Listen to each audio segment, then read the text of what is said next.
awitin ang iyong maririnig. Isang kakaibang awiting hango sa kwento ng mga tao. Mga tao na kung tawagin ay Cholo. Kami na kung tawagin ay mga Cholo. Taong hindi katulad ng iba. Cholo. Sila na kung tawagin ay mga Cholo. Kaya mo ba maging tulad nila? Cholo. Kami na kung tawagin ay mga Cholo.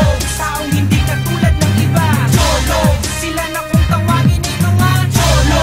Sana'y wag mong husgahan sa mata. Cholo. Kami na kung tawagin ng mga taong di kayang harapin ang salamin at mabuhay na makulay kahit kape kinakait lang ang pagkain mo at ang hapunan mo'y kalamay. Ibig ko sabihin ay halika nga dito maakinig ka sa'kin at nang sa ganun ika'y maniwa.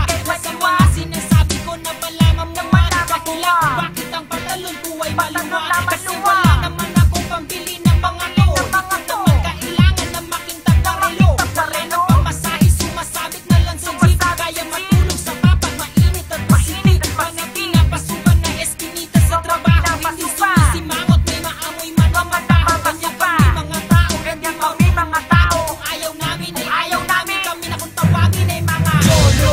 Kami na kung tawagin ay mga Cholo. Taong hindi katulad ng iba. Cholo. Sila na kung tawagin ay mga Cholo. Kaya mo ba maging tulad nila? Cholo. Kami na kung tawagin ay mga Cholo. Taong hindi katulad ng iba. Cholo. Sila na kung tawagin ay mga Cholo. Sana'y wag mong husgahan sa mata. Bakit?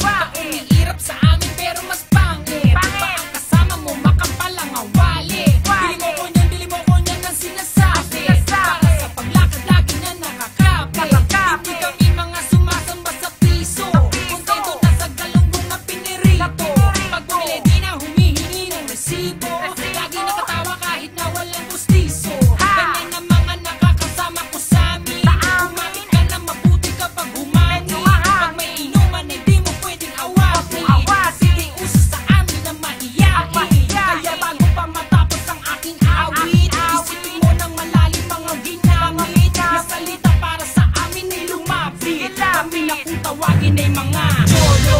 Kami na kung tawagin ay mga Cholo.